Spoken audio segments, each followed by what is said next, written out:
Britain promises to defend Sweden and Finland as Boris Johnson shores up opposition to Russian threats. The PM signed pacts with both countries, meaning the UK would come to their aid if they were attacked by Russia. Good evening. The UK has pledged to come to the defence of Sweden and Finland if they're attacked. Boris Johnson signed security deals with the two nations, a move which could result in military deployments. It comes against the backdrop of Russia's war in Ukraine, with Mr Johnson saying Vladimir Putin's invasion had reshaped our future. Sweden and Finland have historically remained neutral, but appear on the verge of applying to join NATO. Should they do so, it will doubtless enrage President Putin, who believes the alliance's expansion threatens Russia. Well, in a moment, we'll hear from our international affairs editor, Raghi Omar, who's been with the PM in Helsinki, and get reaction from our political correspondent, Carl Dinnan, in Moscow. But first, Geraint Vincent on Britain's show of support. When Russia invaded Ukraine, Europe changed. And in Finland tonight, a country which has been neutral for decades, a treaty made that change official. If we want to maximize our security, this is a very, very good way to go forward. And we do appreciate a lot this big step which is now taken. The defence pact signed with the UK will almost certainly be followed by a Finnish application to join NATO. We'll support whatever they do, clearly, but if they do decide that they want to join NATO, if that is their will, then of course the UK will back them and try and make things smooth and easy. During the Cold War, NATO's European members were to be found in Western Europe, but since the collapse of the Soviet Union, the alliance has expanded eastwards, much to the annoyance of Moscow. After Russia invaded Ukraine, support for NATO membership shot up in Sweden, and especially in Finland, a country which shares a more than 800-mile border with Russia. Finland has its own experience of Russian aggression. Despite intense bombardment by Soviet Russia, it saw off a Soviet invasion at the start of the Second World War, and the images of it now seem eerily prescient of the modern assault on Ukraine. And in today's Finland, in the towns near the border, that assault has clearly had an impact on how people view their neighbour. I think this war in Ukraine changed things for a lot of Finns. Finland for the NATO? Yeah, we are most definitely going there, and in the long run for our safety, that's a wise decision to do. Well, very exciting to be here. In Sweden, not getting involved in any military alliances with anyone has been a key part of foreign policy for 200 years, a policy which ended today. President Putin thought he could cause division, but he has achieved the opposite. We stand here today, more united than ever, and with the ambition of strengthening our bonds even more.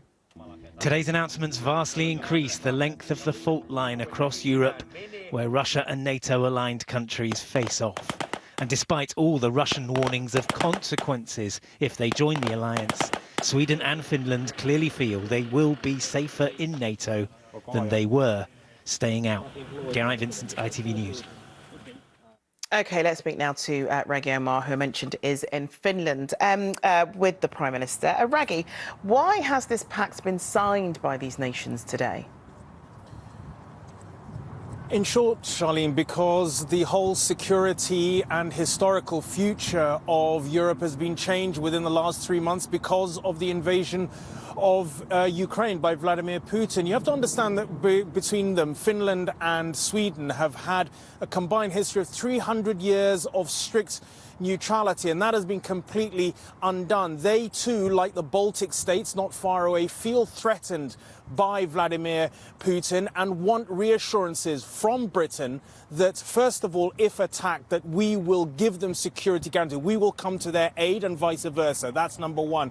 And secondly, because they want a pathway within the next few months to join NATO. And from that comes another question, Charlene, because it effectively means that Vladimir Putin, who launched this war in order to stop NATO's advancement, will see NATO in a ring of military force stretching from the Arctic all the way to the Black Sea. But in short, We are now at the aid of Sweden and Finland should they be attacked. OK, Raggy, thanks very much. OK, let's go to Carl Dinnan in Moscow. In light of what Raggy was just talking about, Carl, how do you reckon that the Kremlin is likely to react to today's announcements? Well, so far, Charlene, it's been a fairly muted reaction. The Kremlin spokesman said they were watching the situation carefully and would analyse it. But certainly the accession of Finland and Sweden to NATO causes real concern in Moscow. Finland especially because of that huge land border that Geraint was talking about. It would effectively double Russia's existing land frontier with the NATO alliance. And Russian officials have said that were Finland to accede to NATO, it would strengthen neither NATO nor Finland, and they have said there would be consequences. There would have to be a rebalancing of the situation. But what that really means, it's hard to say. It's difficult to say what Russia can do, given that so many of Russia's forces are already deeply committed in Ukraine. And all of this, of course, lies firmly at President Putin's door. He has said that his so-called special military operation was designed to stop NATO expansion. If it has the exact opposite effect, it will be difficult to paint it as anything other than a spectacular strategic own goal. Well, the ongoing conflict in Ukraine is one factor driving the cost of living crisis. And today, one think tank predicted 1.5 million households in the UK would have bills that are higher than their disposable income. Vladimir Putin is preparing for a long war, says US intelligence, as Ukraine says it's pushed out Russian forces near the key city of Kharkiv. Tonight at 6, we're live in Ukraine, where government troops, outgunned and outnumbered, nevertheless get the upper hand on Russian forces, driving them back to the border here in the north. You will go there, behind the fence. We're on the front line of the counter-attack near the second city of Kharkiv. But despite Ukrainian advances, the danger from Russian artillery is very real. Every inch of ground they gain here, every other mile, gives their city respite from the Russian guns that you can hear. Now, these are some of the volunteers from a London-based organisation raising money to send a convoy of ambulances to support the people of Ukraine. And finally, Ukraine's entry in the Eurovision Song Contest qualified for the final last night, with emotions running high. Folk rap group Kalush Orchestra are hot favourites to win, boosted by a wave of support since Russia's invasion. Hannah Miller is in Turin, where the contest is taking place. Can anyone stop them now, Hannah?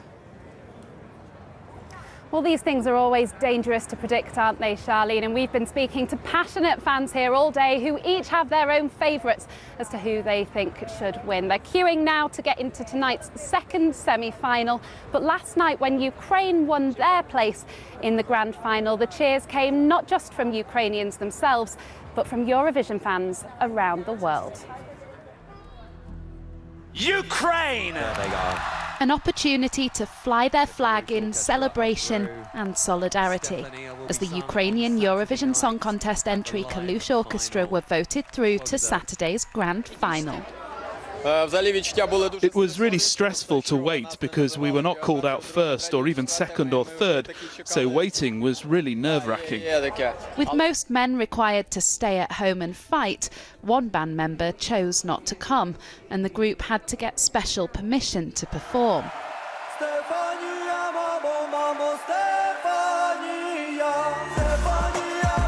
Their song, a tribute to the singer's mother, now dedicated to women across the country. But while the crowds cheer in Turin, back at home in Ukraine, the celebrations are much more muted. This is how the contest is being broadcast across the country, from a bomb shelter underground, with a team striving to bring good news to a nation that needs hope so badly. It's very important for the moral of all our people. We can see it, we can feel it. It's very important for us that we are not alone in this war, that just regular people from all around the world and Europe stand with us. It's very important.